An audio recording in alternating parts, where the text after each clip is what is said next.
Hi friends, কেমন আছো সবাই? আশা করছি সবাই ভালো আছো। আমিও ভালো আছি। সকাল থেকে ঘুম থেকে উঠে কী কাজ করলাম সেগুলোই একটু তোমাদের সঙ্গে শেয়ার করছি। ফার্স্টে আমি চা বসিয়ে দিয়েছি, তারপর একটা ডিম সিদ্ধ করে নিচ্ছি। ডিমটা সিদ্ধ হয়ে আসছে প্রায়, তো এরপর আমি দুধটা গরম করে নেব। দুধটাও আমার প্রায় হয়ে এসেছে।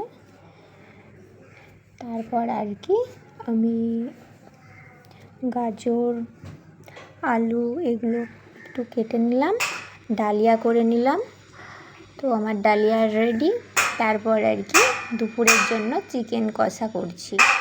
তো ভিডিওটা ভালো লাগলে বন্ধুরা লাইক, কমেন্ট, শেয়ার করে ফলো দিয়ে পাশে থেকো।